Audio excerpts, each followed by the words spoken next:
Not once for yes.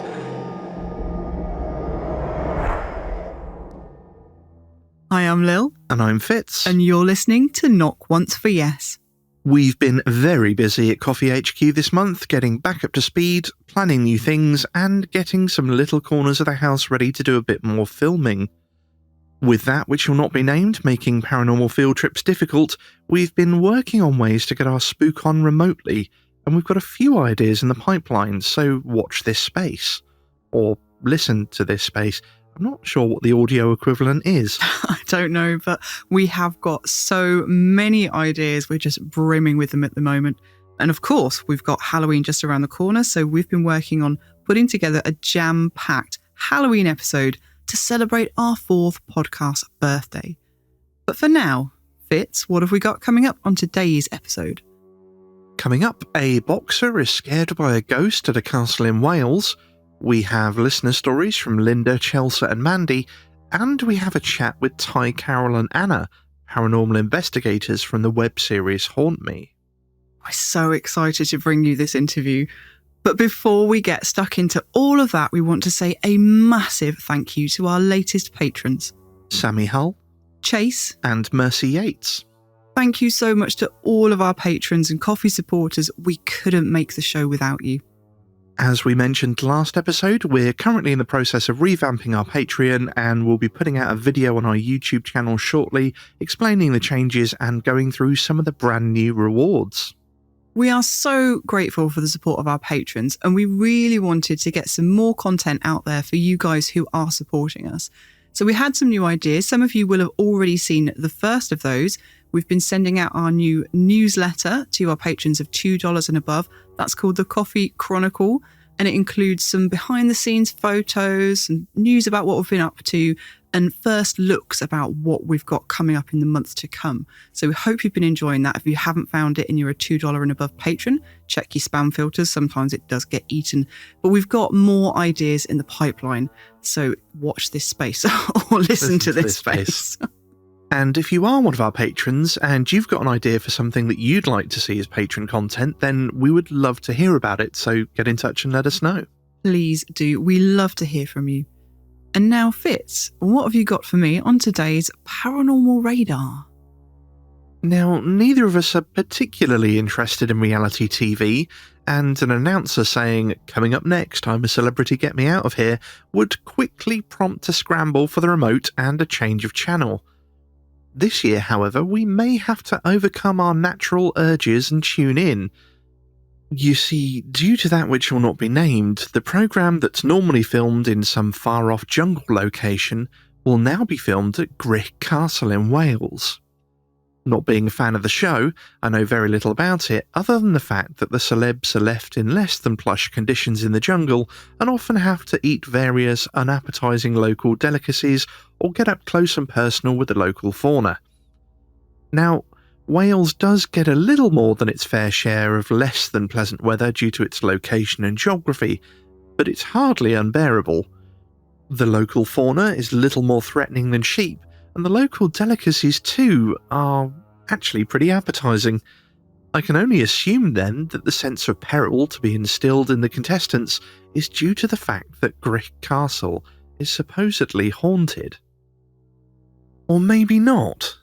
Perhaps there is some rather terrifying local flora and fauna after all.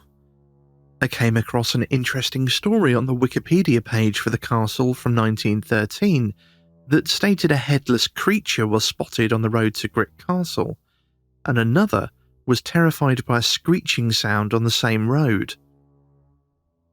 With the stories gaining traction in the newspapers, people went well out of their way to avoid the road, and some even purchased revolvers with which to defend themselves. It turns out, though, that the hysteria was a little excessive, as the headless beast turned out to be a sheep with a black head that blended in with the surrounding hedgerow, and the horrific screeching sound was traced to a broken tree branch blowing in the wind. I wonder perhaps if the local ale might be a little bit potent. I skimmed over the story when it was originally announced that the castle was to host the programme, mainly due to not having much interest in the show, but it popped up again in the Doncaster Free Press, who shared the story of boxer Bruce Woodcock, who believed he saw a ghost at the castle. The castle has a few spooky stories associated with it, and like most castles, it has a fascinating history. Sadly, I'm going to have to skim over most of it, as the more I dug, the more interesting it became, and I soon found myself adding it to the list of places that we need to visit in future, and I wouldn't be able to do it justice on a Paranormal Radar story.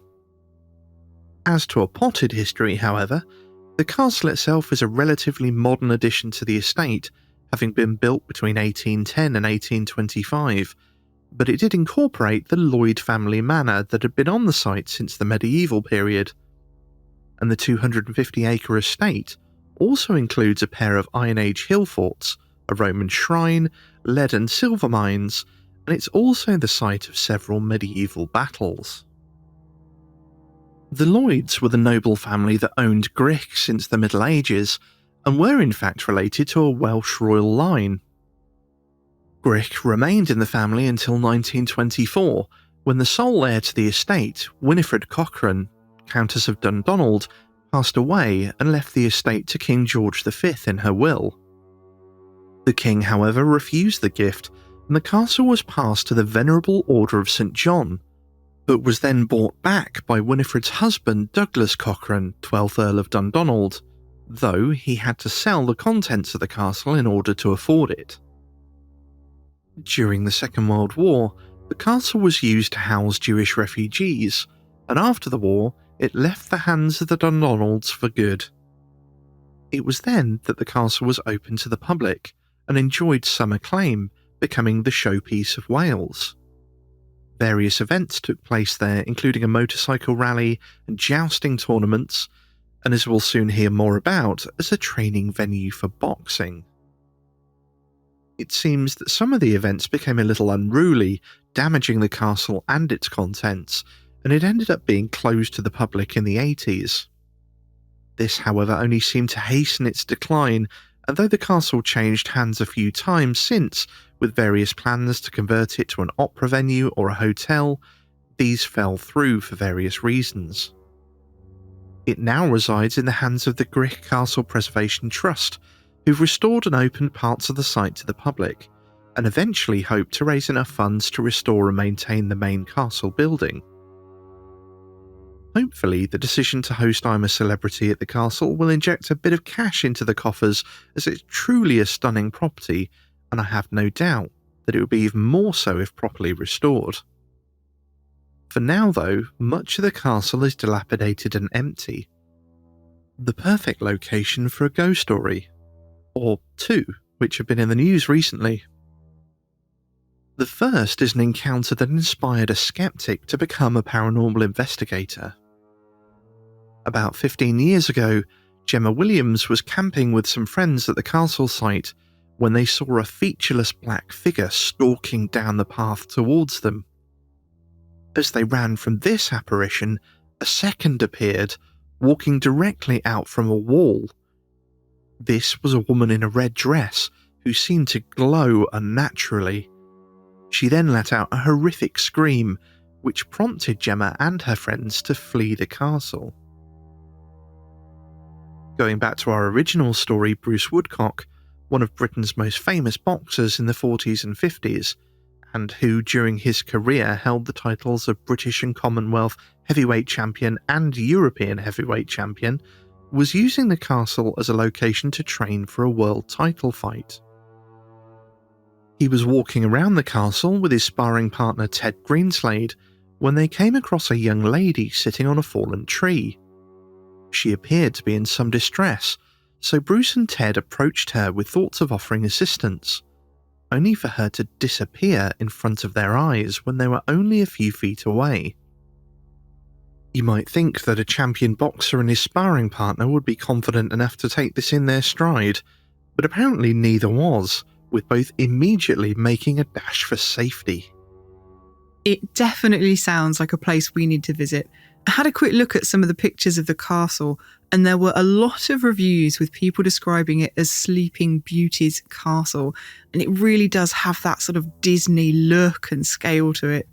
I also found on the website that they have a gorgeous resident cat called Lloyd. And there's even a Where's Wally style game on their website called Where's Lloyd, where the cat's been photoshopped into old pictures of the castle and you have to find him, which obviously kept me entertained for ages. At the moment, the castle is closed because of the filming going on, but it does look like under normal circumstances they run public paranormal investigations there, so we may well actually be able to go and investigate one day. I know what's going to happen. I'm just going to end up curled up in the corner with Lloyd. That wouldn't really be a bad investigation, though, would it? No, I can't resist petting a cat. Well, and plus cats can't resist you. They come to you like a homing beacon. You are Catman. Indeed. So you may get a paranormal investigation, or you may just get a video of me playing with a cat. Kitty cuddle investigation. Indeed. As usual, links to the stories featured in the Paranormal Radar will be on the website in the show notes. But now, we're staying in Wales for our first listener story, and this one is from Linda. In 1990, I moved into a flat with my cousin, who was also my best friend. We'd both only just turned 18 and our parents weren't best pleased we were moving out, but we were adamant we wanted to make our own way in the world. We'd heard that a flat was available in an old hall situated close to our local town in northeast Wales. We arranged to go and see it and took a male friend with us for moral support. We drove up the long driveway, passing a derelict old church on the way. It was an imposing grey stone old hall that had been converted into flats. We met the caretaker at an entrance at the rear of the building, where we were shown up 2 long flights of stairs to one of the 3 flats that was situated in the attic. As we were discussing deposits and rent with the man in charge, our male friend wandered off out of the room. A deal was struck, and we turned to leave the room, but found that a chair, which was originally in the hallway, had been placed across the doorway, blocking our way. We, of course, blamed our friend for putting it there, even though he denied it emphatically for years afterwards. Anyway, we moved in pretty quickly and had started to enjoy making our new flat a home. Just to describe the layout to you quickly, as you came in through the front door, the corridor was about 12 feet before getting to the door of a tiny kitchen on the right, and then straight ahead was my cousin's room where the chair had been placed. The corridor turned 90 degrees to the left, passing a bathroom on the right, then my bedroom, also to the right, ending in the living room at the end. Within a few days of moving in, we were sitting in our small living room when we clearly heard heavy footsteps making their way along the corridor, turning the corner towards the living room, but then turning into my bedroom. Had to be mine, right? Thanks for that. And literally walking in circles around the room. We were so frightened, we were literally clinging to each other. Out there was something terrifying, and we couldn't just run out without going past where we could hear the menacing footsteps. I don't remember plucking up the courage to go out and see who or what it was, but we were convinced from the start that it wasn't an actual living being wandering around, and that it was supernatural. After this happened the first time, we were too frightened to sleep in our rooms alone, and the atmosphere just felt so menacing. So it was decided that we would sleep on the sofas in the living room until we could figure out what was going on, or until things settled down at least. My cousin's older sister came to stay with us one night because we were so scared. She didn't believe what we said was going on, but when she also heard the sound of what sounded like a big man in boots doing his nightly walk about, she was also very frightened and couldn't explain it.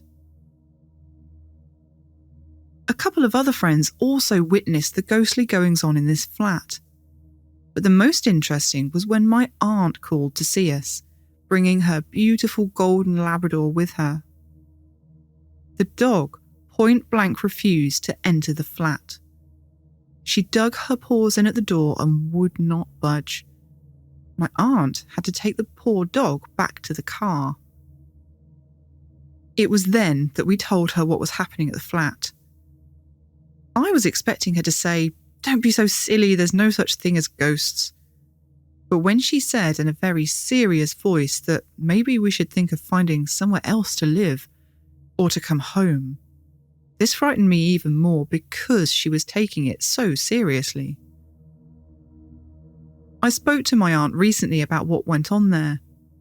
She told me that one night we turned up at her house, which is about a 20-minute drive away, maybe 25 in my clapped out old Mini, in the middle of the night, absolutely terrified.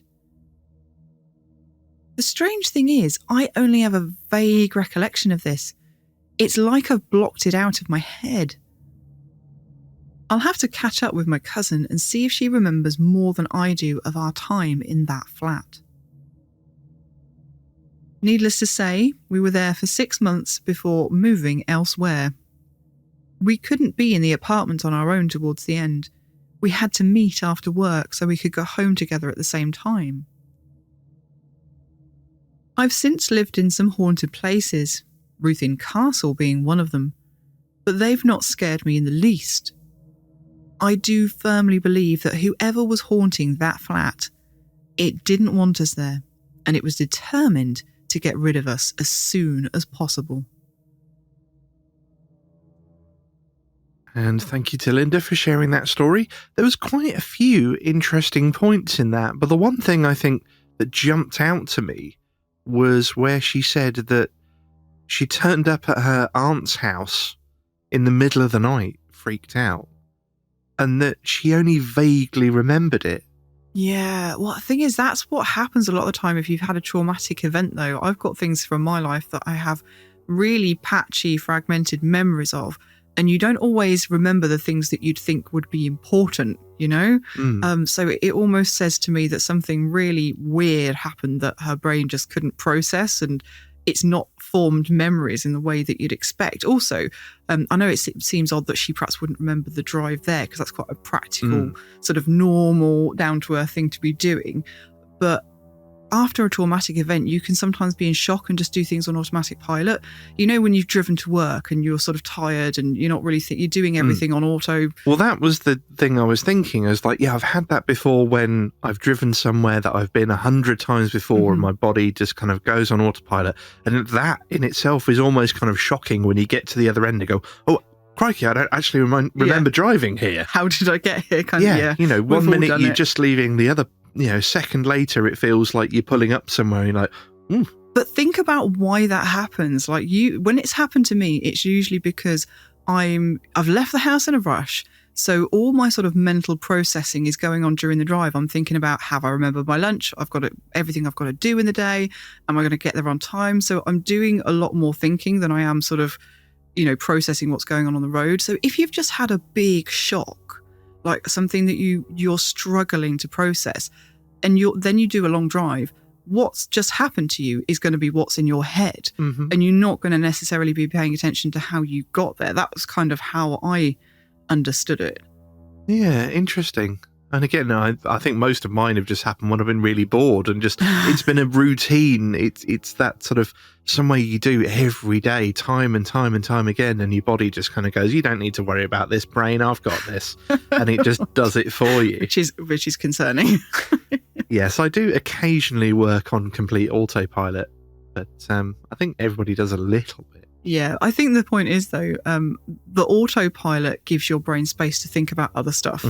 Whereas in this case, I think it was the shock that necessitated she was thinking about other stuff. Yeah, it's weird. I mean, a lot of the stuff she said was quite common. I'd be interested to know if there was something she has blanked out that was more, you know, and again, a lot of the stuff that she said doesn't sound terrifying in its own, but having lived through this sort of thing, it is. It's pretty freaky when it's your house and you've got no real escape from it. No, it is. We always say this because when people ask us about the things that happened in our haunted house, when you write them down on paper, they really don't seem to amount to that much. You know, when you say, oh, we heard a noise upstairs that shook the floorboard, you think, oh, well, you know, is that it? But when you're there, And you know there's no explanation, and you can hear footsteps pounding overhead. We left the house because we couldn't take it. And you know you've got to live with that. You've got to go to sleep knowing that happened in your safe space. Yep. It's terrifying. It's not good. But there was that, and she said, the footsteps happened and it was the same pattern every night, and Residual? that sounds residual, but obviously the first time they were there, the chair was placed in the doorway. Good point. So it was reacting to them. Yeah. And the dog was interested as well. That's another common one where animals are sensitive to these things. Yeah. So lots of interesting bits sort of meshed together in that story there. Really liked it. Thank you.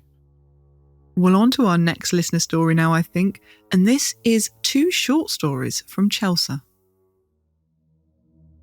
When my sister and I were young, we lived in a beautiful Frank Lloyd Wright designed home in Scottsdale, Arizona.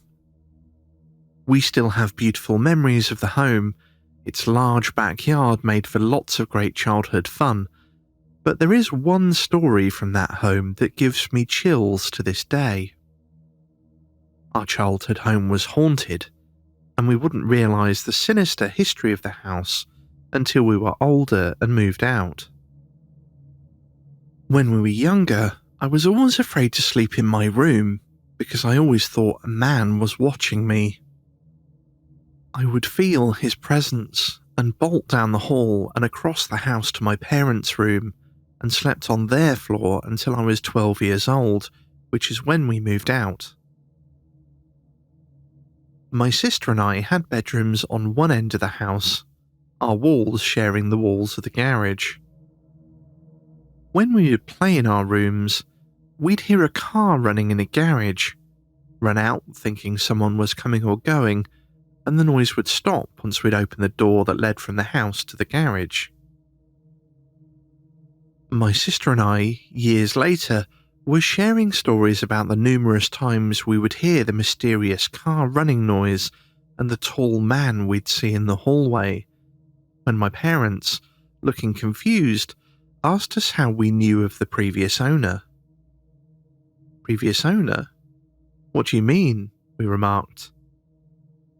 They then explained to us that the family that had lived there before found the father in the garage after he'd committed suicide in there with the exhaust fumes from his car, and that was why they'd moved out. We were stunned to find out that these weren't just childhood stories from our imagination, but that we'd witnessed the man who had died there and how he took his life. In my early 20s, I worked as a corporate manager for a yoga studio. The studio, before it was a fitness studio, was once an old home in downtown Phoenix, originally built in the 1920s. It was a common joke that there was a ghost we all witnessed, but he seemed to really attach himself to me. We had a long hall at the studio that had 2 doors, side by side, on one wall, which were massage rooms. Every night when I was closing, the ghost used to jump out in front of me from the massage room into the hall and scare me like it was some fun game for him. A tall man, dark, with a tall hat. No features, almost like a shadow. It happened so much, I once yelled at a new employee as she came out of the room one night thinking she was the ghost playing that same annoying trick on me. What was at first annoying then became more sinister as the ghost decided to attach itself to me. I was at home. My now husband and I at the time were living in a house with a roommate. I was cooking dinner and could see someone from the corner of my eye come from the hall, stand there and watch me cooking. My husband wasn't home, so I assumed it was my roommate. I thought it was so weird that he was just staring at me while I cooked. I turned around to say, "Why are you just standing there, you weirdo?" But when I turned, no one was there. I ran to my roommate's room and asked him if he'd been in the kitchen. He said he'd been in his room playing video games for a few hours with a confused look on his face. It only got worse from there. The stove turning on by itself, whilst mail sat on it almost setting fire to the house. Then the air conditioner blew a fuse and the ceiling collapsed from flooded water. It was then I went to a spiritualist to have the spirit detached from me. Once I did the detachment ritual, it all stopped, both at the studio and my house. Thank you so much to Chelsa for sharing both of those stories with us. And she also mentions that she has quite a few more stories to share as well. So please do send us those over, Chelsa. We would love to hear them. We certainly would, just like we enjoyed listening to these two. The first story, I think, was your classic residual haunting, like somebody that was highly emotional, a dramatic event, and it was just replaying itself time and time again. But it's always so spine-tingling when you get that confirmation at the end. You know, they're thinking that it's something they, you know, maybe even imagined possibly, or something they misremember from their childhood. And then all of a sudden, bam, you get the evidence. No, it's an actual event. It really happened. And they couldn't possibly have known that. No, this is it. It's not like they were actually seeing the event itself. It was, they were seeing the person, they were hearing what was going on around it. And it didn't sort of come together in their head at the time. And there's no way that they would have been told that as children living in that house. No. It's always interesting when you get that piece years later that makes you go, and it just, it makes the hair stand up on your arms. Now, the second story, at first it seems kind of jokey and pranky, but it definitely gets a bit more serious later on. Yeah, that's like with the mail on the stove setting on fire. That's dangerous. Yeah. And it makes me wonder, you know, why do spirits go to, are they just trying to be seen, to be noticed, or are they deliberately causing trouble? It just always makes me question, like, why would they do that? What's their motivation? I was surprised because the way she described it at first, it was, well, like you say, perhaps just notice me, but it was, it didn't seem mean, at least from the way she was explaining it. It was just notice me. And is it then just frustration that they're being ignored, or I don't know. Or is weird, but is it a power thing because then they've got her attention and they're just exerting their power? I don't know. But it's just a question that always occurs to me when you hear about spirits just taking it to that, you know, to that level where it gets dangerous. You think, it just makes me wonder why. Why would they do that? But then the motivation of spirits is as mysterious as the motivation of people. Indeed. Well, at least you managed to resolve the problem in the end. And like Lil said, we really would love to hear your other stories as well. Yeah, please. Well, it is very nearly time to hear from Ty, Carol and Anna of Haunt Me, and we really enjoyed that interview, so we're looking forward to sharing it with you.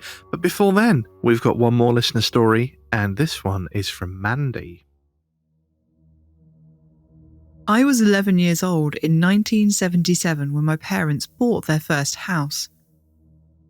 The house was, I believe, from the Edwardian era, although I can't be certain as it might have been late Victorian. I say this as all the original features were still intact, such as the plaster rose on the front room ceiling and plaster cornices. The house was totally unmodernised, with no indoor plumbing and original fireplaces and single glazed windows. I always remember my dad taking me to the new house prior to us moving in, as he was doing some renovations before we all moved in properly. I remember feeling something on that first visit, but I paid it no mind because I didn't really understand what I was feeling. It wasn't until the first night, after the whole family had moved in, that I experienced something. I was due to start my new junior school in year 3, called year 5 nowadays, and I'd fallen asleep in my new bedroom that I shared with my little sister. I dreamed of 2 people arguing. One was a very aggressive male, and the other a very timid-sounding woman. The strange thing is that I woke up with a very high fever. That was just the beginning. So as the years went by, I always felt like I was not alone, like I was being watched. Then things slowly started to escalate. The experiences started small, like hearing a piano that played one note over and over. One memorable experience happened on Christmas night. My siblings and I had all gone upstairs to bed, and after some time I heard my mum and dad come upstairs and go into their bedroom. I even heard their light switch being clicked off. I must have fallen asleep, as suddenly my sister, who I shared the bedroom with, woke me up, terrified. She whispered loudly, "Mandy, wake up. I can hear people downstairs having a party in the kitchen." Our bedroom was directly above the kitchen. I sat up and listened, and sure enough, she was definitely not hearing things. To my utter astonishment, I could hear people talking and laughing. I could also hear all the drawers opening and closing, rattling the cutlery, and cupboard doors opening and banging closed. I could hear our back door squeaking open, and it sounded like lots of people in the kitchen having fun. We sat in our beds rigid with fright as we listened to all of the ruckus below us. After a while, we plucked up the courage to run down the landing to our parents' room and woke them up, shouting, "Mum, Dad, someone's in our kitchen having a party." However, they would not have any of it and told us to go back to bed, as it was probably the neighbours that we could hear. We went back to bed, but couldn't get to sleep because of all the noise from below us that was still continuing. My sister, who was much braver than I, decided it was time to go down and investigate. So we crept halfway down the stairs and leaned over the banister to our right, and were both half disappointed and wholly surprised to discover nobody was in the kitchen, and the light was off. So, thinking that maybe our parents were right and it probably was the next door neighbours, we went to bed. But the next morning, we saw our neighbour and asked them if they'd been up around midnight the previous night.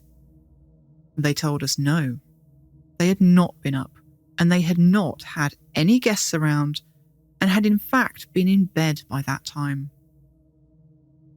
I think that was the experience that confirmed to me and my sister that we were not the only family that lived in that house. Another memorable experience. My family and I were in the living room watching TV together. Do you remember those days when the whole family used to sit in the front room and watch TV together? It was probably around 1981 or 1982, something like that. My mum asked me to pop upstairs to her bedroom to retrieve something for her, which I was a bit nervous about as I knew there was no one else upstairs because the whole family were in the living room, and I did not like that feeling of being watched.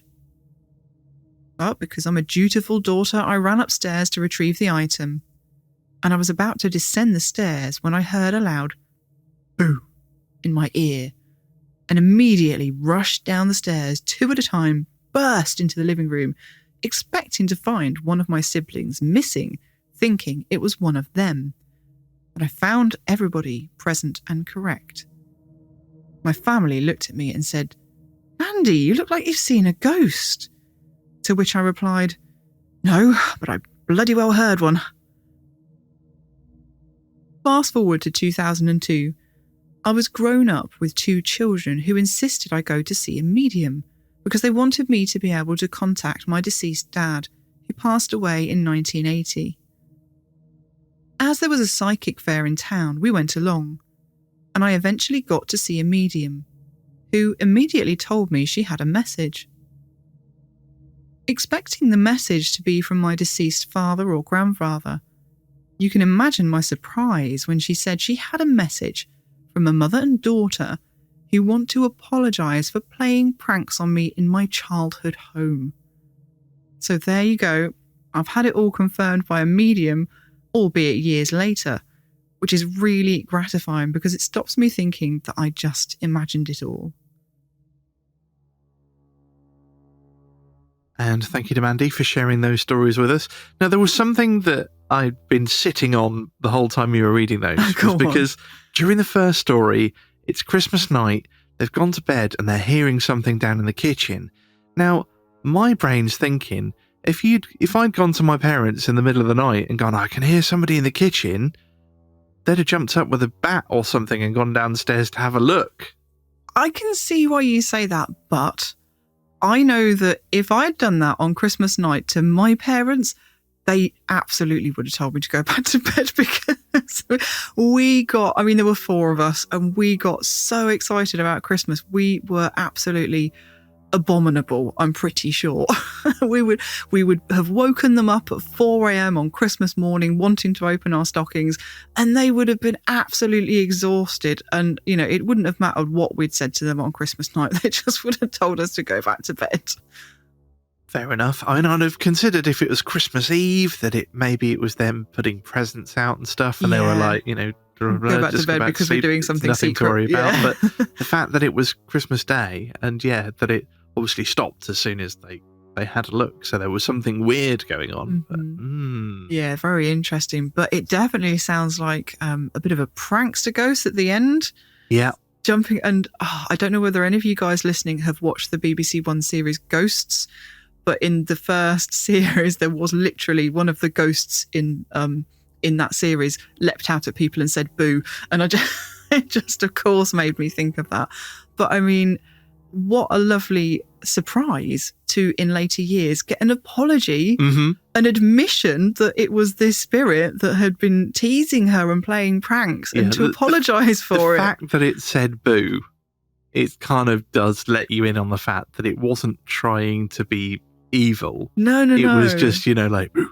Ha ha. Yeah, it was meant in a jokey kind of teasing way, I think. And that, to be fair, that doesn't make it any less terrifying at the time. No. But it sounds like it was well intentioned. But yeah, it's definitely quite sweet that you got that. Sorry, didn't mean to upset you. Sorry I scared you. That was fantastic. Thank you. Well, I'm afraid that's all the listener stories we have time for this episode. Thank you so much to all of you who shared your experiences. We absolutely love hearing them. And of course sharing them, and it's what the show is all about. We are always looking for more of people's paranormal encounters, so if you've experienced something spooky, then please do get in touch to share your story through our website at knockOncefOrYes.com. But don't worry, the show is not over yet. We've got an amazing interview we're so excited to share with you. One of our little weekend rituals is to have a leisurely breakfast whilst watching something spooky on the YouTubes. And a series we've been watching for some time is Haunt Me. We were first drawn to them because of their respectful and empathetic investigation style, which made a refreshing change from some of the more shouty paranormal TV shows. But we also loved the fact that they'd stepped away from what had almost become a cookie-cutter style investigation template that so many shows seem to follow. This was a team who'd ripped up the rulebook and weren't afraid to experiment, and we love that. So we were over the moon to find out that Haunt Me were about to release their 7th season, and we couldn't wait to get them on the show to tell us all about it, as well as their background and adventures in the paranormal. And so without further ado, we're thrilled to bring you Carol, Ty and Anna of Haunt Me. We have some very special guests with us today, and we're so excited to welcome Carol, Ty and Anna from the paranormal web series Haunt Me. Guys, thank you so much for taking the time to speak to us today. Thank you for making the time. This is awesome. Yeah. We're so pleased. Thank you. Now, I'm pretty sure we've mentioned Haunt Me on our podcast before because we've been enjoying your series for quite some time. But for anyone who hasn't heard of you, can you just give our listeners a little summary of who you are, what you do, and where they can find you? Absolutely. So we're an American web series. I think your listeners might enjoy us because geographically we're the closest to you guys in America. So we, and by that I mean we are a paranormal web series out of Maine. So Maine is a state that is steeped in lore, history, legends. We're right on the coast, and we know that, coastal paranormal stories are some of the best coming from sailors. And so what our goal was when we started this 7 years ago was to just travel throughout our state and learn a little bit more about like the hidden history that is kind of locked away, because as far as America goes, Maine is kind of not really noteworthy. We're kind of forgotten about. And when you forget about an entire state, you forget about an entire culture as well. And so one of our goals with this series is not to just explore the paranormal and the ghosts, but to get kind of the word out there that like we have a rich history full of stories that we want to share. And by sharing that, we spend one night in each location that we visit, and we try to almost impart our own stories on the stories of the past. And that's what Haunt Me is all about, us visiting some legend, some story, and becoming part of it. That sounds amazing. And it's so up our street because our show is quite a lot about the history of places as well. So I love that you've kind of got that at the heart of your interest. Yeah, I mean, we basically tell stories, our listener stories and our own stories from our experiences at sort of haunted locations and things. So yeah, definitely right up our street. That's really what it's all about too, because like talking with people in the field, we used to look, more so like for ghosts. Every episode had to be a ghost, and you burn yourself out if you're not looking for the truth. If you're not looking for the story, you might not always find a dead person, and if you go into it with that mindset, you might be let down. But if you go in it with the mindset of finding out the reality of what a situation is and diving deep into the history of it, you'll never be let down, and your adventures will continue to energize yourself. Oh, I love that. That is so true. And it's the same for us. It is all about the stories. Yeah, diving deep into the history is a little speciality. Even if I do get frustrated with it sometimes. Yes, well, I think it was the other night we were up till 2 o'clock in the morning looking for a specific bit of legislation from the 1500s. Oh, literally, we were looking for the law around the license to crenulate, and the rabbit hole. It's just, it took hours. I guess as you guys, you research as well, so you can kind of, I'm sure you understand where we're coming from. Yeah, but something just hit me though, guys. You guys over there must have much harder time doing that, because like our history is really only the past 300 years.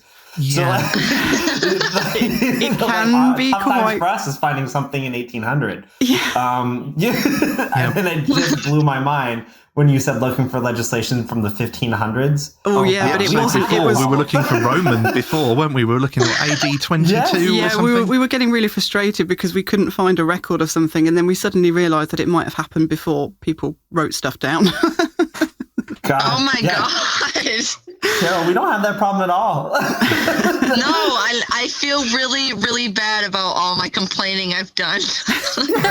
Right? We have like badly recorded history over here. You guys have like unrecorded history. Exactly. That's right. Well, I think you kind of touched a little bit on our next question there. But we say web series, but really your production is outstanding. It's better quality than a lot of TV shows in the paranormal field, to be honest.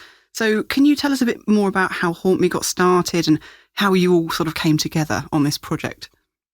Absolutely. Do you want me to start, Carol, and you can fill in some of the details? Yeah, go ahead. Okay, so Haunt Me started, even though we're in season 7, it actually started 8 years ago, because it takes about a year for us to plan, film, and then produce.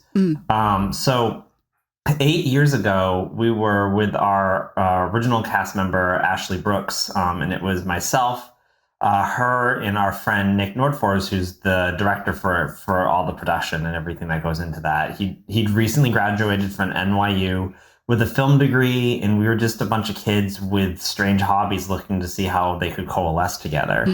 I'd taken Ash on a ghost hunt for her birthday. I think it was her 21st birthday, down in a place called the That's when I met her, I think. That's a cool birthday present. Exactly, right? So Carol and Ash met on that birthday, and Ash was like, I got to do that again. Let's make a show out of it, And I was like, I don't know, like TV's pretty hard to make. And she was like, no, let's just put it up on YouTube for free. And so our first season was really just like us going around on adventures with very minimal tech, very minimal production standards, just kind of piecing something together on iMovie so that our parents and friends can see the spooky places that we went to. And then when we were like, this is actually pretty fun, it kind of took off from there. So you'll see as you watch the production standards kind of go through the roof as far as where they started. I think one of the funny things that I like to tell people is that season 1 was filmed on IR cameras that when we did the Mill Carol, we had gone to Toys R Us that morning and bought Spy Kids night vision binoculars. And that's what season 1 was filmed on. Because, that shows ingenuity, though. Yeah, we wanted to do it. And we wanted to do it. None of us had any money or prospects. So I like it. And it's crazy to think. It's crazy to think that these were only planned to be 5-minute shows. Really? In the beginning. Wow. Oh, yeah. They were just going to be a quick snapshot of the night. And then we started throwing interviews on top. We started throwing we were like, people wouldn't be interested in the research that Carol did beforehand. No, there's no way they would be. And then you kind of think to yourself, it's like, no, they super would. Let's bring them in on all aspects of what we're doing. And that's kind of how Haunt Me grew. And then we eventually came across a wonderful human being known as Anna Halloran in season 3 or was that 3 or 4 that we found you, Anna? So, what was it? I was actually, ironically, I was traveling in England and I had just started dating who's my now husband, Johnny. And we had promised each other, we're going to go on our first ghost hunt together. Okay, great, cool. So I'm off traveling with my friend. I'm off in London, Scotland, whatever. And he texts me and he's like, so I just went on a ghost hunt with Haunt Me. And I was like, what? And that's basically how we got introduced. And that was season 3. And then I just couldn't stay quiet behind the camera. So eventually they just had to put me in front. There was no way. But it's awesome because she's perfect behind the camera and in front of it. So when there's things that we don't think of because it's a behind the camera thing, she will think of it. Absolutely. Now, I heard an interview with Ty the other day, and he let slip that Haunt Me was potentially going to be a game show format in its original iteration. What's going on with that, Ty? Is that true, Ty? Yes. I did not know this. It was called Haunted or Not, Anna, and that's why that's still in some of our taglines, because it's left over from the very first part. I love that tag. It's so great. Is it haunted or not? Come with us and find out. It's so good. It turned into a tagline, but that was the original show. Fantastic. So there's footage out there, Anna, of the first 6 episodes of all. We scrapped it before we put anything out there because even while we were doing it, we realized how stupid that was.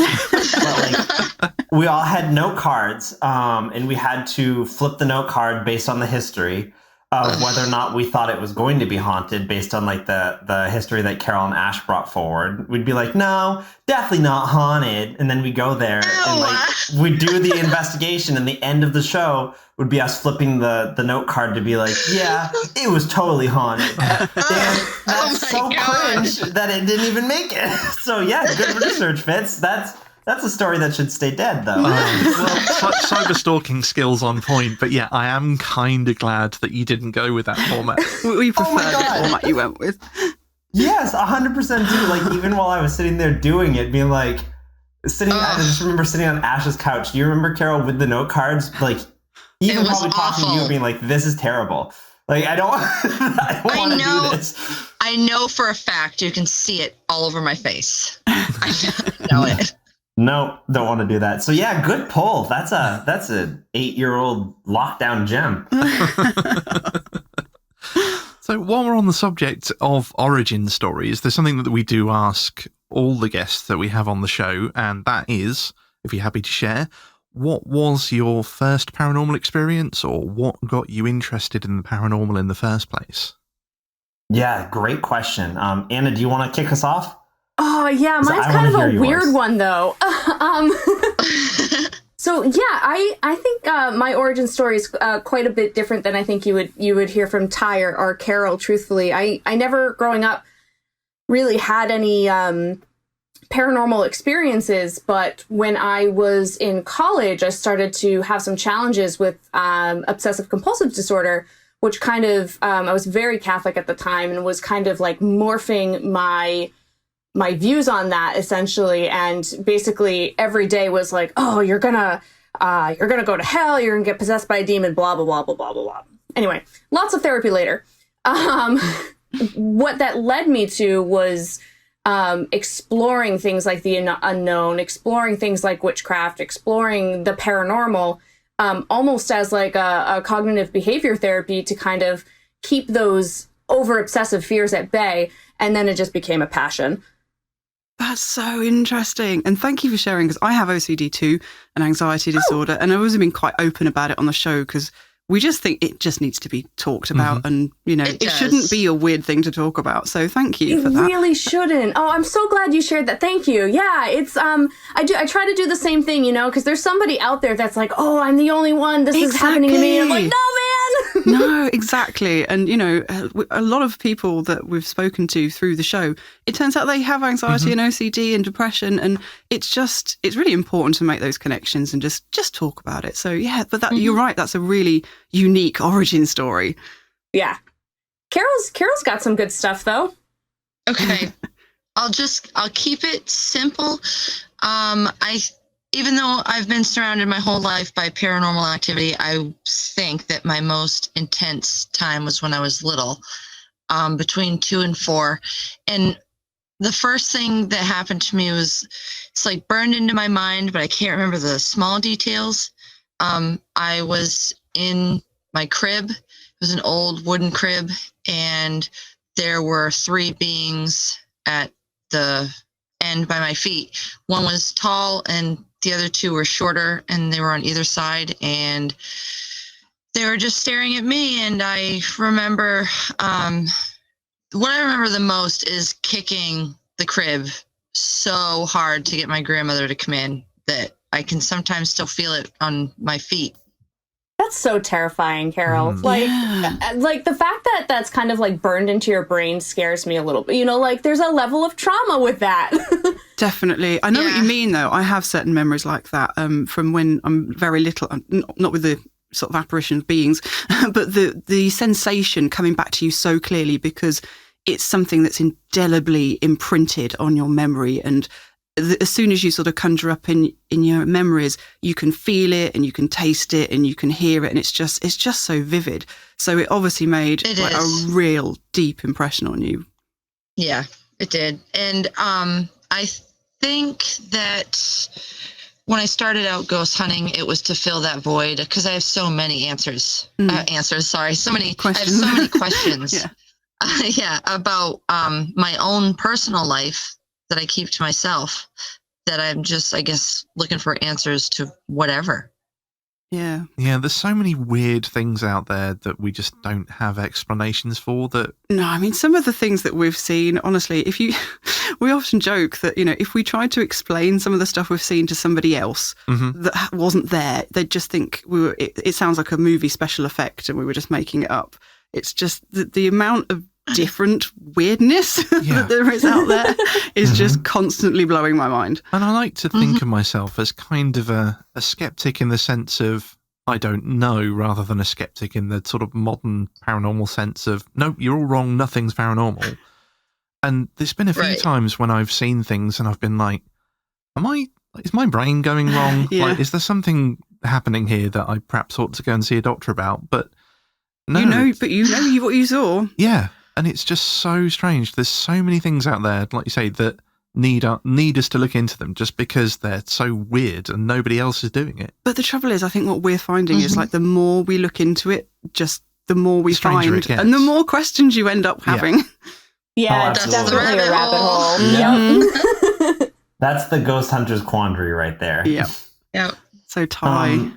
Yes. So as far as mine goes, it's a little bit different than the girls, because I also come from I wouldn't say like a religious family like Anna has, but mine is more of my grandmother was very religious, and so I was kind of like reverent to that. Mm-hmm. So I didn't have a lot of exposure to anything paranormal. Like, I wasn't allowed to, watch scary movies as a kid. So what happened to me, I just didn't have an idea of what it could be. Does that make sense? Yeah. Yeah, no, it does. But it's burned in my mind, much like Carol describes hers. So this is my go-to story.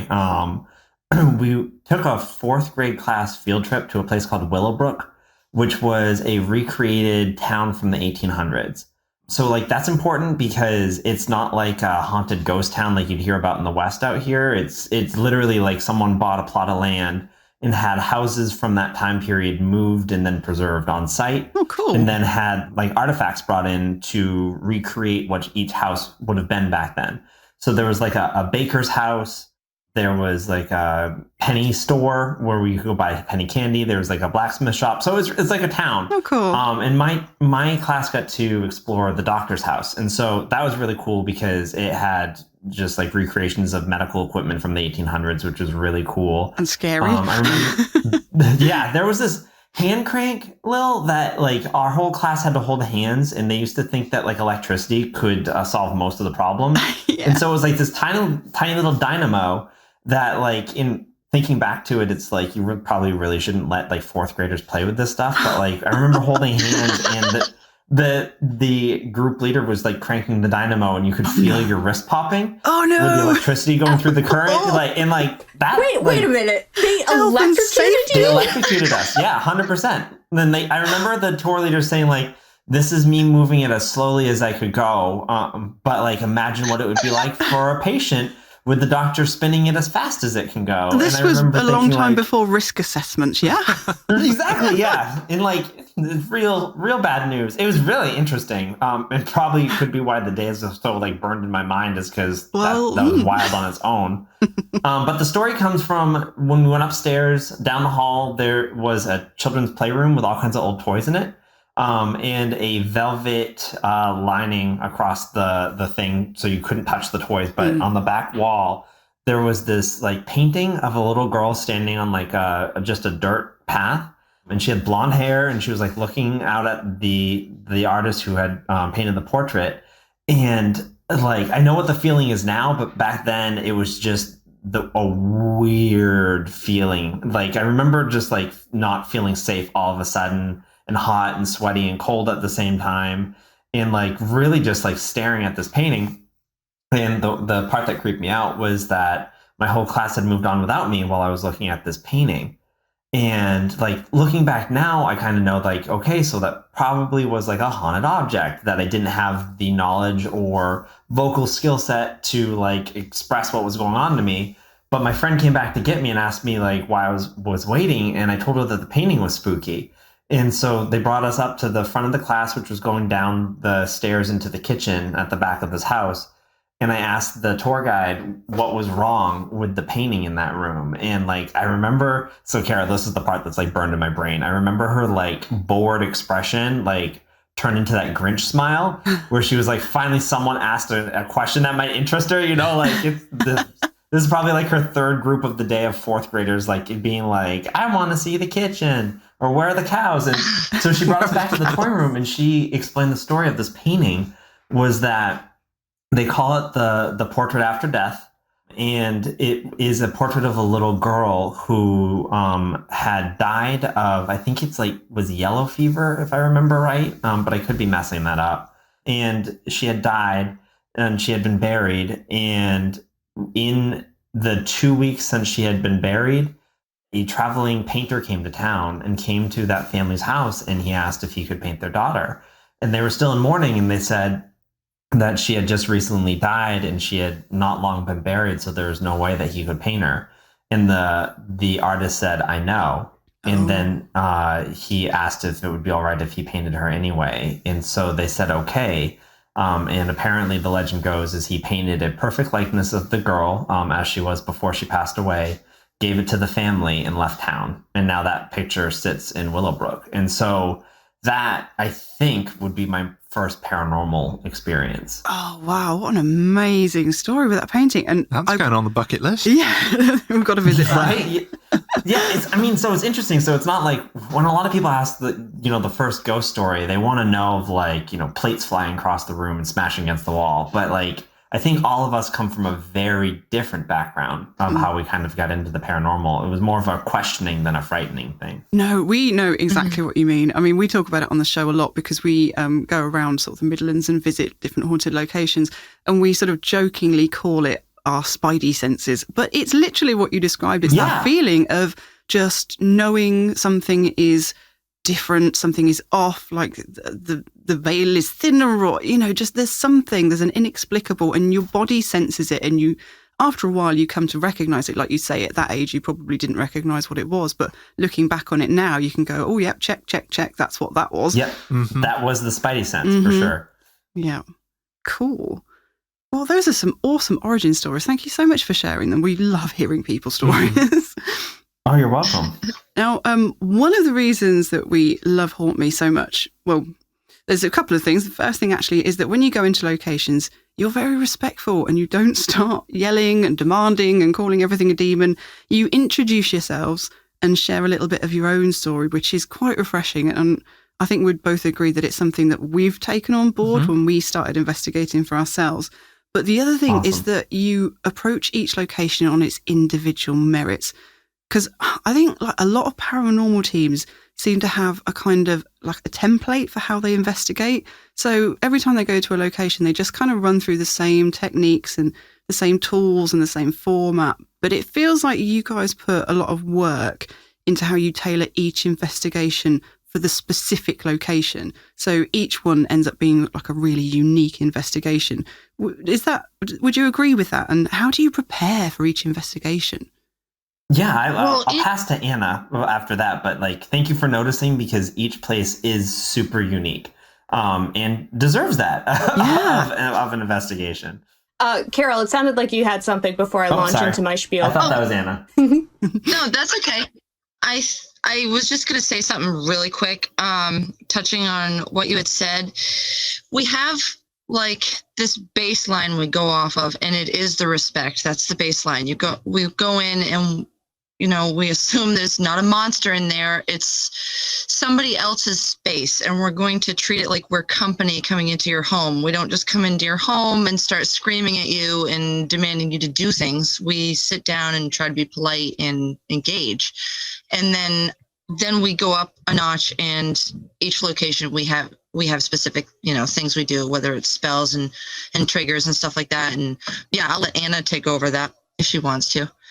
Well, I mean, I think it's you're totally right, Carol. It's just every location is either somebody's home or a place that somebody takes care of. So we always have to both respect the people that work and live there, and then the spirits or entities that may still be there. And so, when we prep, we try to keep that in mind. And you'll see in this season that, where we travel, we really had to prep and plan ahead. But that's kind of where the research comes in, where you see what other people have experienced. You see the history of the place, and you say, okay, so if I were to reach out to a person who is present at this location beyond their time, how would I do that? And then kind of craft our approach around that. And then 50% of the time that gets scrapped because things go haywire, Yeah. That was pretty much our road trip this season was, we all had a plan of attack, and I had about 6 different magical elements that I was going to pull into different, and then I ended up switching them, and one went to one location and one went to the other. So it was, it's definitely a lot of being on your toes for sure. No, but I love the amount. I can see why, you can only do so much prep. And of course, sometimes when you get there, everything changes. We've experienced that as well. But I just think it's so important, the amount of care and attention to detail you put into just going in there with the right mindset and the right respect. Because like you say, I completely agree with you, Carol. you're going into somebody else's space, you know, and if you wouldn't want somebody else coming into your house and just yelling at you and telling you to turn on lights and stuff. Yeah. No, exactly. Like, just imagine that you're just existing and a group of flashlights and cameras and strangers come in and they're like, move this. I know. Yell, say something, knock. It's really unnerving. Yeah. It's funny that Carol says that it's unnerving because what she's describing is exactly me and her relationship. Move, Carol. It totally is. I was going to say that's how I talk to my Alexa. Alexa, lights on and group. Carol, get me juice. You get it yourself. Yeah. So I think we have a lot more respect for the spirits than me and Carol do for each other. I think that's fair. Exactly. Yeah, I certainly think to some extent you get back what you put in. And, you know, looking at it from the other side, imagine, you know, you've lost your body, you're confused, things are all a bit weird, and somebody comes in and starts shouting at you, then that's just going to make things even more confusing. But I think that we've obviously just watched episode 1 of season 7. And, no spoilers. no important spoilers, but I quite like the part where, Ty, you went upstairs and you made them a cup of tea, and you just sat down and you did that sort of ordinary, convivial, you know, come on, let's sit down and have a cup of tea and relax, and that sort of welcoming vibe. I won't sort of give any things away as to whether that worked or not, but it's something that we appreciate. You can spoil it. Go for it. These people should just drop a link to our show. Go watch it if you don't want to spoil it. Oh, we're definitely going to put links to it. Spoilers, it works. Have no fear. It gets very exciting towards the end. Oh, it does. But it's they're bringing that humanness back to the investigation that we really appreciate. So one of the ways that you make each investigation so individual is by experimenting with different tools and techniques. And I feel like you've had some real breakthrough moments with your experiments. And one of the ones that blew my mind a bit, I think it was season 6 at the Greater Rumford Community Centre. But it's the one where you get all the blueprints of the building out and start to like log your experiences on the blueprint. And if you don't mind, can you just explain what happened in that moment for our listeners? Because I just get chills every time I watch it. I love that is something that stuck out for you, because it like, you know, in all of the, I guess, I don't know, everything can sometimes, when you're paranormal investigating, can feel very heady. Like everything is up there in the ether, and having these blueprints is so just grounded. And so basically what we did for the GRCC, where we had been there so many times, we wanted to create a log of everything we had experienced on camera, off camera. We've been there in between episodes. We wanted to put it all on paper and see, you know, if we could find any correlations. And it turns out that we did, you know, I think we've been there maybe 7 times, 3 on Haunt Me. And there were just these large columns of activity throughout the GRCC in specific areas. And that was just a fascinating discovery in and of itself. And then we utilized that to really try to reach out. And, you know, I think that last episode was probably our most successful and interesting and just dynamic experiences that we've ever had.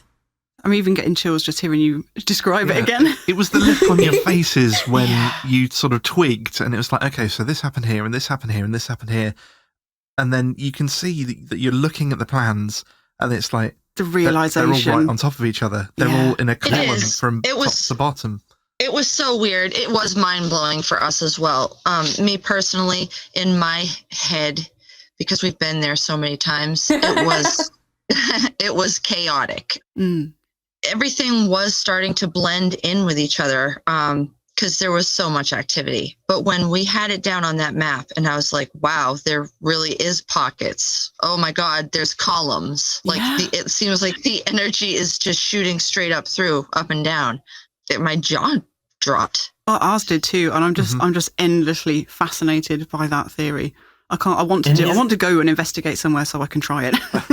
Exactly, and like that's the thing too. Like it's not some like wild out there technique that is inaccessible to most investigators. No, it's something that anyone can do if they're willing to take the time, and I think that's really profound for the paranormal community, like, make a map, log historical events or historical incidents there, talk to townspeople, talk to the people letting you in, what happens and where.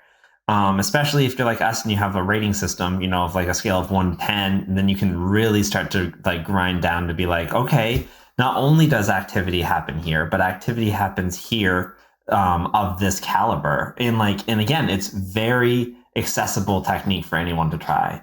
I think that's brilliant. Yeah. And you're right. So many techniques that are used these days, they rely on you having quite expensive equipment. Mm-hmm. And us, like a lot of people, we don't have the money to buy it. So something like that is just so accessible. And, you've had some real results with. It's just amazing. Absolutely. Like, you don't even need to go down to Kinko's or Staples and print out the 4-foot poster that we got. Like, that's definitely just for the camera. Like, you can just do it on a notepad and be like, oh my God, it's all in the basement, or it's all in the basement on a full moon, or it's all in the basement when this person's with us. Like, that's the type of stuff that's grassroots ghost hunting that I feel like TV has kind of pulled us away from. And there are good, hard, fast techniques out there that might not be as glamorous as some of the other things that you see nowadays, but are super effective and useful. Yeah, this is reliable. Now, I'm going to be terrible and take it in the other direction because the opposite end of the spectrum with all the fancy equipment. Because one of the things that really got me was your use of the Estes chamber. And we've talked about the Estes method on our show before. And the Spiricom and Raudave, and kind of we got down into the sort of nitty gritty of where it all emerged from. But the Estes chamber, I think, is something that was kind of unique to you in working in development with Carl and Connor, who did they developed the Estes Stanley method. And they developed the Estes methods. So can you tell us a little bit about how that came about and what sort of results you get from it? Absolutely. So, dear listeners, this is the other end of the spectrum. Maybe think that might be less accessible if you're just starting out. But we've got a sort of cheaper solution to suggest at the end, we'll get to that. Yes. Okay, cool. So the idea there, again, like, pen and paper is great, super useful, but also, like, why not push the boundaries a little bit? And that's kind of what we did in season 6, is that we brought in an expert in the field that could teach us something that would help us out, in our season 6 finale, where we wanted to bring all these learnings together. And for mine, I've always been fascinated with spirit communication from a technological standpoint. And I'd met Carl and Connor a couple times before, and they're so freaking knowledgeable about like Radava and everything like that. That I wanted to see if there was a way that we could make the Estes method work, but for a limited space, if that makes sense. So like when we were out in Wyoming at an event with Carl and Connor, they were like, anyone could come through at any time. So we talked about a way to create almost like a reverb net that would only go out a certain distance, so that while the entities that manipulate a regular, I'm going way too fast. Okay, so Estes method is a spirit box putting out sounds, and one person listens to it, providing answers back while they are deafened to the questions being asked. It does that, but also creates a reverb signal that only goes as far as the transmitter that you've set up allows it to go. So if you are in, say, a mill like we were in, we set up a transmitter that had a radius of, I think, 100 yards or something like that. Correct me if I'm wrong, guys, but I think it was like that because we wanted to capture the whole building.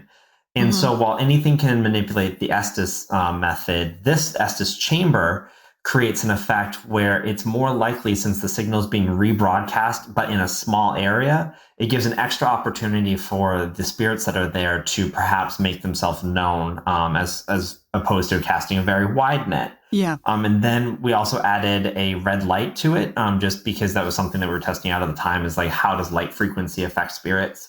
As red light has a very, very long waveform that's less destructive. as opposed to the other end of the spectrum having like an ultraviolet kind of like destroying signal. Just a theory, but we figured we'd try it out, and it looks spooky, so why not? So that really kicked off what the Estes Chamber was sitting there and having a conversation with a spirit that seemed very knowledgeable about the current owner of the mill, what goes on in there, and what they look forward to on a day-to-day basis. It was really fascinating. We'll say the downside is that if you're inside of very thick concrete walls, you are screwed. Yeah. We found that out. We found that out later in the season too. Well, there was just something that chimed me, and I think it was that episode you were talking about where I think you were blindfolded and listening, and somebody held up 2 fingers, and they were asking how many fingers they were raising, and the response was peace, because obviously it looked like you were holding a peace sign. Right. And I love that. We had It's so something fascinating. similar when we tried sort of our cheap Cheapo knockoff version. So basically what we did, we, again, like you, we looked at the sort of Spiricom research and that sort of thing, and we'd come across Constantin Raudevey, and basically what we did, we got a cheap old AM/FM radio and put earbuds in, and because we couldn't afford the sound reducing headphones, we just put up another pair of headphones on top of that so that you couldn't hear what anybody else was saying. And just I love it. Budget job. Yep, very budget. And then just tune the radio to static rather than using a spirit box, partly because we can't afford a We spirit haven't got a box spirit either. box, But basically. we just tuned it to sort of static, and we did the same sort of thing, sort of experimenting with that, asking questions, and we were getting responses. And incidentally, it just so happened that we came across the spirit frequency. I can't remember what exact frequency it was. No, But in our research for the episode where we talked about this, we came across, I think it was sort of dating back from the Spiricom, that there was supposed to be this one frequency that was particularly good for It's communication. Like something hurts. Yeah, right? exactly. And I can't yes. remember what it is off the top of my head. But we didn't do this research until after we'd been doing this experiment for a while.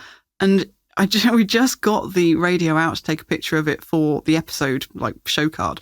And we realised it was tuned to that frequency. That was just... that's just what we'd naturally settled on. When we'd been doing the experiment, we were just literally tuning the white noise until it felt right. We were just sort of using intuition and go, okay, that feels right. I seem to be getting something through now. And when we looked at it, it was that frequency, and it just kind of blew our minds. So yeah, that's a kind of our budget version of the Estes method. Yeah, going back Well, to want the to go sort down a really weird rabbit hole real quick? Yeah. Go for it. So I love what you guys are talking about with using the static, because that's happened to me before and really ignited my interest in how brainwaves work, as opposed to like beta waves and theta waves. The further you get into like REM sleep, your brain waves actually change, and they can be more suggestible, but they can also be more open. So it's very interesting that you talk about the static, because I was out at the Queen Mary, which is a haunted ship that's out in Long Beach, California, and I was out there a couple of years ago to see some friends, and I had happened upon the end of an investigation that they were holding, and they wanted to teach people like the Estes method and Estes chamber.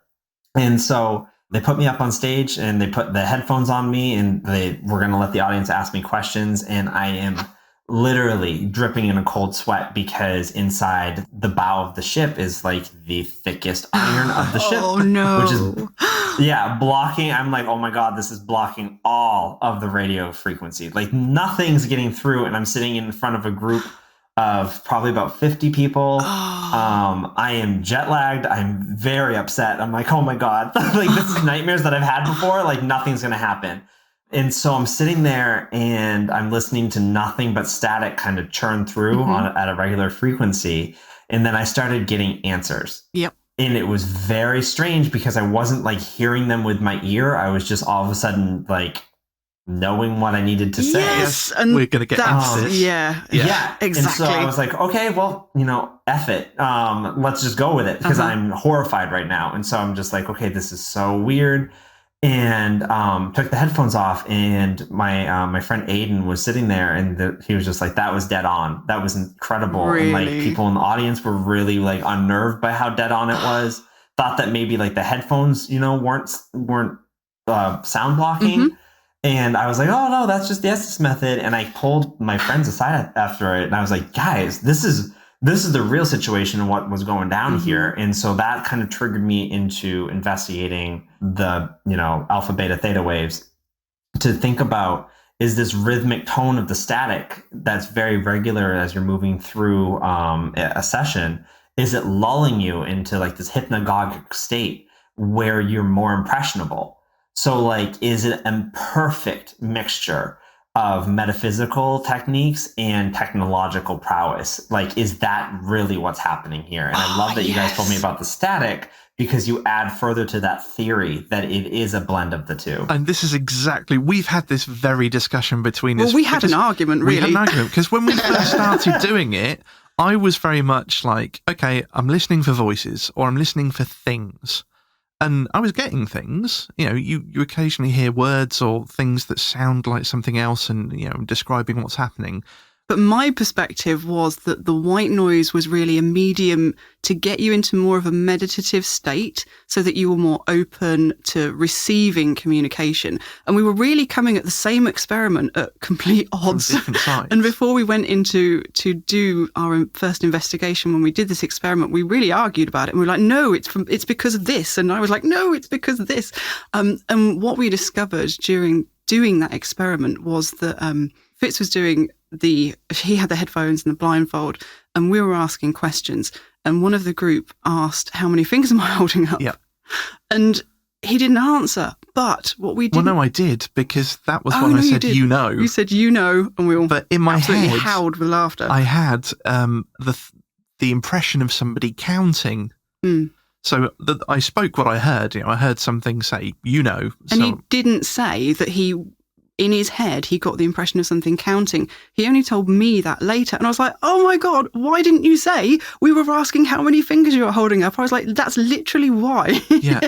We've got to not only say what we're hearing, we've got to say what's popping into our head and the impressions that we're getting. And once we kind of got over that hurdle of knowing that it's a combination of both those things, that's when we started really getting results. I love it so much. You guys are both right. The process of discovery is so great to like hear about, to like watch, listen to you guys tell this story about how you created these discoveries and how it's so similar to ties and it just adds so much dimension to everything that I think a lot of people are working toward. Absolutely. Oh, this has been brilliant. It has. So, as a team, you put a lot of focus into learning and growing and developing your skills, I feel. So with that in mind, which location do you think you've learned the most from, or has helped you grow the most as a team? I'll go first, guys, because it's kind of interesting. I think one of the places that I've investigated, I'll say on the show, because I've learned a lot off the show too. But on the show, one of the places that I learned the most was probably not like a likely place that people will think, but for me, it would be the Stanford Mill episode. In that episode, we were locked inside a very old mill. We were trying to do I think it was a very cool experiment of where only one of us knew the history of anything that was going on in there. Only one of us knew the claims, and the rest of us would learn afterwards. I think that's really cool because you can kind of back into the evidence that you captured and kind of like don't let it. Actually, no, none of us knew about it because this is the plan that we came up with after. Strike that. So none of us knew about the history of the place or the claims, just that a bunch of our viewers had been desperately telling us to go to this place because they've had events there. It's wild. So like we were like, okay, this is a really cool place to try this theory out where we can learn more about what's going on without the actual claims influencing any of what we capture. Yeah, that makes so lovely idea. Sense. We got there.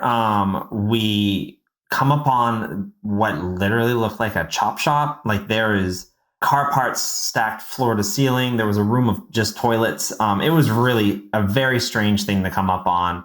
The people there that were working were very aloof and not really interested that we were around and filming. And when it got dark, the owner basically said, thanks for coming. There's no bathroom and we're locking you inside. So when you're done, just hit this button and it'll open this steel door that had like hatches, you guys, on it that like clamped down as the door closed. Oh, and so we were sealed in. And hold on. Yeah. My favorite thing that he said to us was, the only place you can't go is my bedroom. And we said, where is your room? He said, don't worry, you won't find it. Oh my God.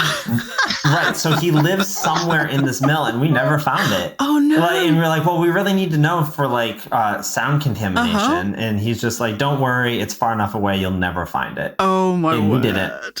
So like he locked us in and then went somewhere else. Like, so who knows what was going on there. But the long and short of the story is like I was in Carol's group to start, and like we're walking around and we're getting like disembodied voices, mumbling, footsteps following us, you guys.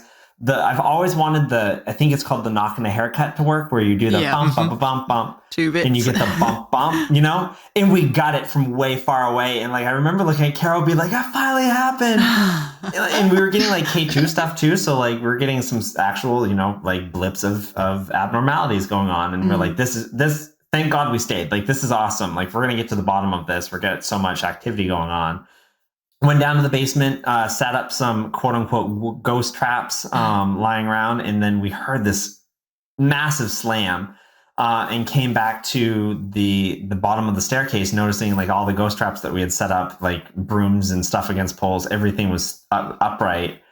And then down from the upstairs, while Carol and I were in the catacombs, comes Katie, Ash, and our producer, Nick. Katie is holding a cast iron frying pan. Ash was holding a shovel, and Nick was holding a curtain rod. Yes. And like, I just remember like seeing the top of the curtain rod just like shaking.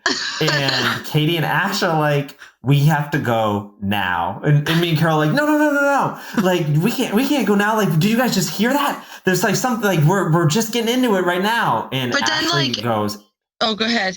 Oh no, Ashley goes, yep, we heard it. There's a person upstairs.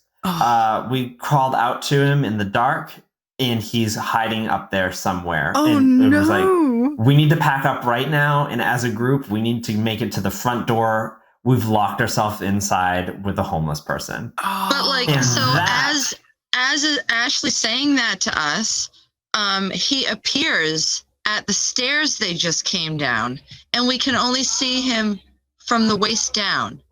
And he's mumbling something. And then he just goes. And he vanishes. And we're like, we gotta leave. And then you don't know where he is. This warehouse has one way in, one way out.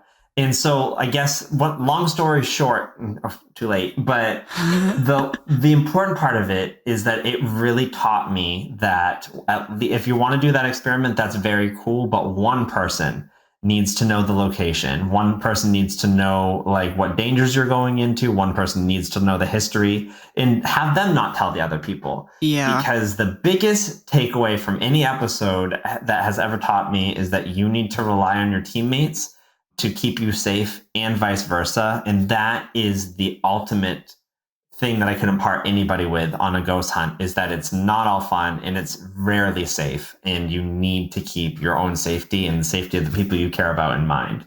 That is a very good point, actually. Yeah, and I can totally see why it is so important for somebody to know the location and what dangers we might come across. Because a lot of these locations over here, some of them are very falling down almost, aren't they? Some of them are ruins. We kind of naturally fall into that position, mainly because Lil loves research and I tend to be quite lazy and only do it after I've been somewhere. So when we go, like, she's got an idea of the history and what we're looking for, and I just kind of bimble around going, oh, this room feels a bit strange. Yeah, we don't always, though. We do sometimes, just on occasion. I like to sort of rock up at a location without knowing much about it, but it's usually in the daytime during visiting hours, and it's somewhere that you visit as a tourist, so no real danger involved there, thankfully. Safe, yes. As long as you know you're safe, you're good to go. Yeah. It's not like we're short of them. This is the UK. You could throw a stone and hit a haunted house around here. They're 10 a penny. I love that. I do too. Carol, what was your most influential? So, okay, I have two. One is The one that Ty just explained, because I think for safety reasons, that one was a big eye-opener. The second one was Hinsdale. Yeah. I know. We just rewatched that. I know that I've come a long way when it comes to, like, I don't know, let's say 7 years ago, I couldn't walk alone in the woods at night. Now I can, no problem. I don't need a flashlight. I mean, there's things that don't even bother me at all anymore that I used to be freaked out about. And Hinsdale was another eye-opener. Everybody was eating. We weren't even filming. We weren't doing anything. We were just eating. We just got there. The most that was happening was our producers were setting up the cameras. And I forgot part of my food in the kitchen. One of our producers was like, I don't want you guys going in the house. I don't want you to see it. I want you to, see it when you're on camera. I want to get your natural reactions. And I was like, well, I just put my food on the counter. Can I run in and get it? So I go in, I grab it.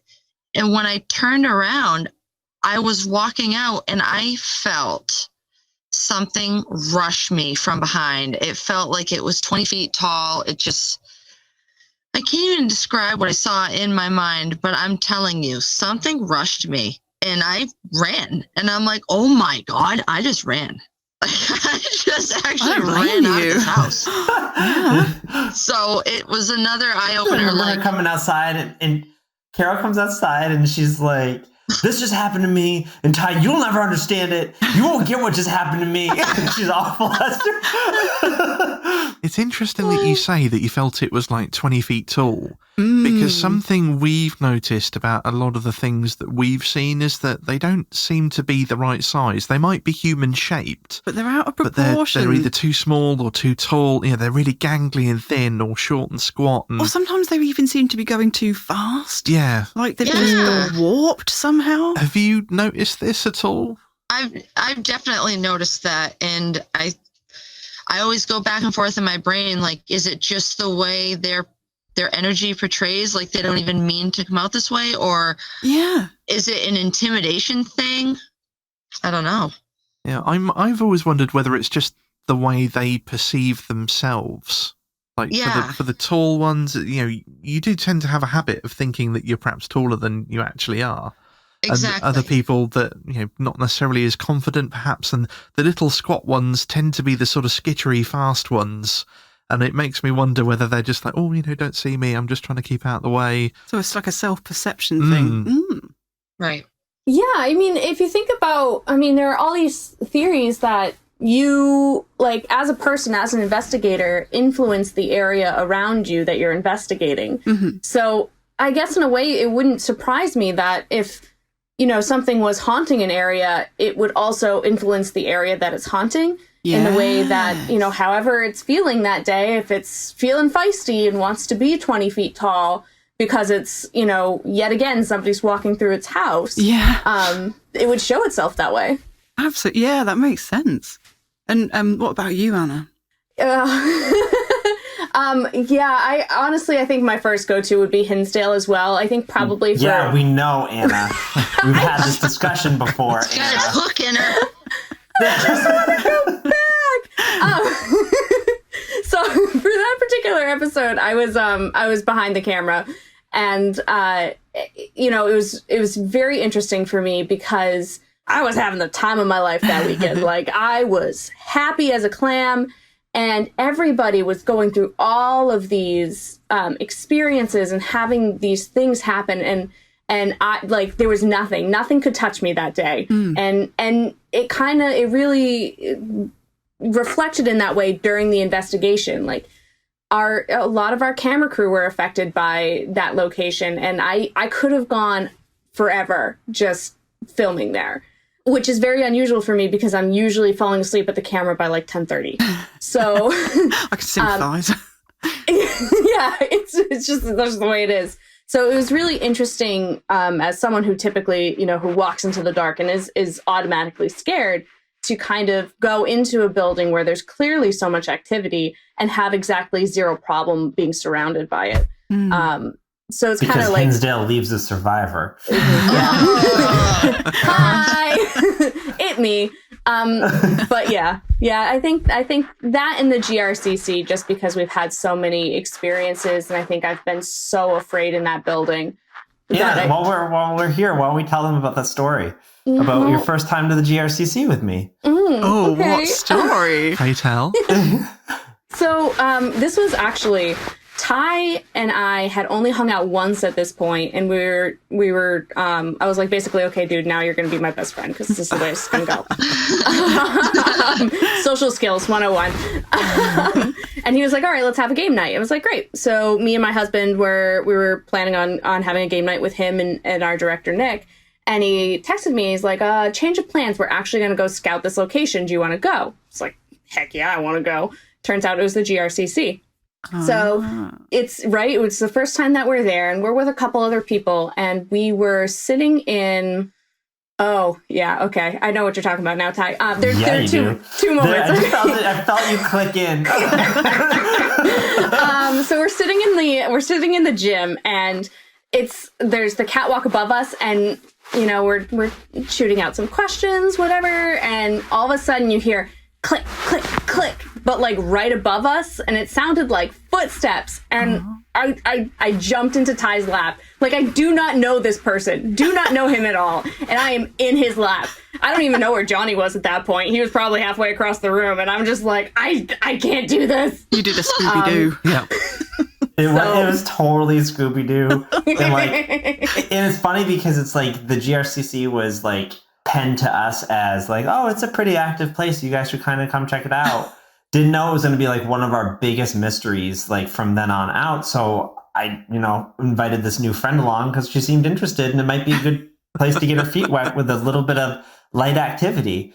And we get there, and like this just things stomping around, there's stuff moving on its own, there's shadows moving around, and I'm like, just think to myself, like, I'm looking at Anna, I'm like, whoops. Well, the best part too that night was later we were sitting in the locker room, and we actually heard a full sentence come, like someone basically down the hall was like, hey, I'm coming. And Ty and I looked at each other and we were like, did you hear that? He's like, yeah, I heard that. Nobody else heard it. Oh, really? It was just like one of those moments where you're like, oh, right, this is definitely a thing. Oh, that's brilliant. Really, really awesome that Anna turned out super cool, because that night could have turned two different directions. It could have gone very wrong, but that's brilliant. I love a good Scooby-Doo. My brother did a brilliant one on me once. We used to live in a really quite a haunted house, and my brother was visiting one day, and we were talking about the hauntings, and he said quite loudly to the house, well, I've never experienced anything at all. And literally the second he finished speaking, everything on the counter just collapsed and made this almighty smash. And we still don't know what happened, but he literally travelled from the bedroom doorway to the other side of the landing and basically landed on my back. Yeah. In that moment. Oh, and my just like word. teleported. The house. It was faster than vision. He just sort of appeared behind you, like almost in your arms. It was a proper Scooby-Doo. I love a good Scooby-Doo. That's scary. That's amazing. That is really scary, though. That was an awful house, though. It wasn't nice, was it? Wasn't the nicest place to live. I wish we could. Well, I wish we could investigate it now. Now that we don't have to live there, yeah. Yes, and I'd be interested to see. Makes a big difference. Oh, yes, it does. Oh, yeah. Well, it's if you can just go, okay, well, I'm done now. I'm going to go home, and everything's nothing jolly follow me. and nice. Whereas if it's where you live, there's no getting away from it. No. So the reason we're talking to you now specifically is because you have a brand shiny new season coming out as we speak. In fact, we've just watched the first episode and it's a corker. And we're so excited about season 7. But can you tell us a little bit about what you've got lined up? Because it seemed like you had quite the whirlwind itinerary for this one. Yeah, I'll start out with first, is Corker good? Yes. It's brilliant. Corker, Love cracking. Sorry. I love that. So we have launched. That's so strange to say that. We have launched season 7. It started on September 8th, and we have 6 episodes coming out this season. They were all filmed before the pandemic, so that's really handy to have in our back pocket. Yeah. for season 7, we were able to leave Maine, which for anyone in the UK might not have as much weight as it does to us over here. But that was a pretty big deal to be able to raise enough money. Viewers supporting the show made this happen, made season 7 what it was. Yep. Yeah, I don't think we appreciate that enough over here, because obviously for us, we tend to think of the US states as a bit like our counties. And of course, they're really nothing like that. To travel outside of our county, it takes us like 20 minutes, sometimes less than that, depending in which direction you go. So we could cross several counties in like a couple of hours. But how, just for sort of reference for the English listeners, how far a road trip are we talking about to just go and investigate somewhere outside of Maine? To get outside of Maine, where we all live, it's about an hour drive to hit the border. Yeah. To get anywhere from there is another several hours. Yeah. So even within our own state, to get to anywhere like Fort Knox is a 3-hour drive, and anything further than that is just kind of pushing it of what you're able to drive back to at night. Yeah. So this was a really big experience for us because we were where we were going was too far away to drive there and back. So we had to fly to the Midwest. So it's about a 4-hour flight, you guys? Yeah. To get out to Missouri. Rented cars and started at Belvoir Winery in Liberty, Missouri, and then drove part of the way back, hitting different haunted locations every other night along the way. That sounds intense. It was definitely a marathon road trip. And that's kind of what the season reflects. We open up in Maine, then we leave the state, and then we come back to Maine for a finale. And we hit some really incredible places along the way. And again, that wouldn't have been possible without viewer support. So it was such an exceptional journey, and we're so grateful for it. Absolutely. Now, you've mentioned your viewer support, and I believe that you collect donations through Coffee. Yes. Where can people find that? And I think you've got some sort of behind the scenes and interesting stuff that people are rewarded with for supporting you on Coffee. Could you tell us a little bit about that? Absolutely. Anna, do you want to take the coffee round? Because I pronounce it wrong every time. Yeah, I'll handle the coffee. Yeah, so that's honestly right now our main source of revenue is through coffee. You can find it on our website at haunt-me.com, or actually at the coffee website, which I believe is ko-fi.com/hauntmeofficial. And yeah, we've got a lot of great behind the scenes information there. Ty did a whole 8-page journal on his experiences at the Weld Street. So if you're looking for that kind of in-depth emotional response to what he experienced during the first episode, that's there. We've got lots of great videos from Carol because she's wonderful and brings us so much joy. Her and her chocolate milk. And just behind the scenes photos. It's a lot of really great content, and it keeps us going. Oh, that sounds awesome. Well, I'm hoping that you'll get plenty more supporters and that they will support you enough that you can come and visit the UK at some point. I was going to say, I think our last question would have to be, are there any long-term plans to come and investigate in the UK? Yeah, after this pandemic goes away, that's all we talk about. Yeah. I would love to. Oh, and we would love Carol, you to. have you been? No. Oh, yeah, that would be great to bring you. Sweet. Yeah. So I have a question for Lil and Fitz. Yeah, go ahead. For it. Out of anywhere in the UK that you would recommend to 3 quality Mainers over here, what is the one place you would recommend for us to go if we had the opportunity? Oh, there's so many to choose from. Can we have one each at least?